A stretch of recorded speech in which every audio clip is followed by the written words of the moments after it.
السلام علیکم، novel and stories میں خوش آمدید۔ جو ہمارے چینل پر نہیں ہے وہ سبسکرائب کرنا، لائک اور شیئر کرنا نہ بھولیے گا۔ تو بڑھتے ہیں اپنی کہانی کی طرف۔ کہانی کا عنوان بچھڑے لمحے۔ رات کی خاموشی میں مدھم روشنی کا ایک خالہ کھڑکی کے کنارے نظر آتا۔ ایک کمزور سی لڑکی جس کی آنکھوں میں گزری یادوں کا عکس تھا۔ لڑکی کے پار اندھیرے تک رہی تھی۔ اس کا نام مریم تھا اور اس کی زندگی کا سب سے بڑا غم یہ تھا کہ وہ اپنا سب سے پیارا شخص اپنے بھائی اذان سے جدا ہو چکی تھی۔ زندگی کبھی کبھی ایسے موڑ پر لے آتی ہے جہاں نہ واپسی کا راستہ ہوتا ہے اور نہ ہی آگے بڑھنے کی امید۔ مریم اور اذان بچپن سے ہی ایک دوسرے کے سب سے بڑے سہارا تھے۔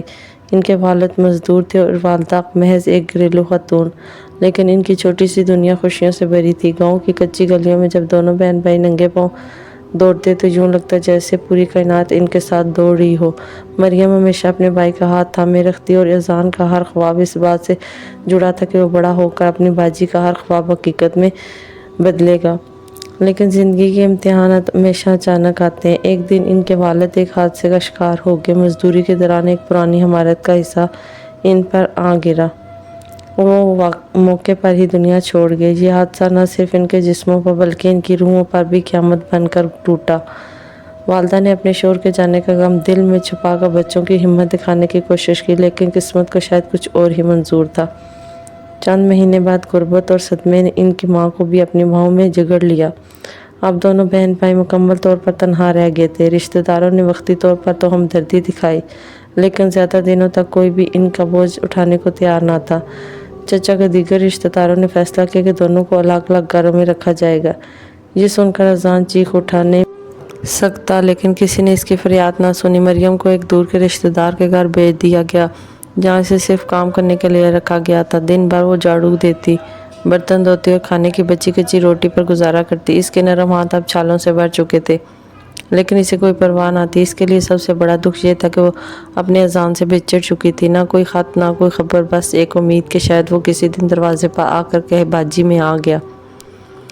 اذان کو بھی زندگی نے بری طرح آزمایا۔ اسے ایک دوسرے چچا کے گھر لے جایا گیا، جہاں اسے نوکر سمجھا جانے لگا۔ ہر روز وہ ایک ہی دعا کرتا، یا اللہ مجھے میری بہن سے ملا دے، لیکن دعا کی قبولیت میں وقت لگتا ہے اور اذان کا صبر کا امتحان ہر گزرنے دن کے ساتھ سخت ہوتا جا رہا تھا۔ چند سال گزر گئے۔ اذان نے خود کو مضبوط بنایا، ایک درزی کی دکان میں کام شروع کر دیا۔ وہ دن رات محنت کرتا کیونکہ اس کے ذہن میں ایک ہی خیال تھا، مجھے اپنی باجی کو ڈھونڈنا ہے اور اسے یہاں سے لے کر جانا ہے۔ وقت کے ساتھ اس نے کپڑا سینا سیکھ لیا اور پھر اپنی محنت سے ایک چھوٹی سی دکان کھول لی اور خود کفیل ہو چکا تھا۔ لیکن اس کی سب سے بڑی خوشی تو تب ہی پوری ہو سکتی تھی جب وہ مریم کو ڈھونڈ لیتا۔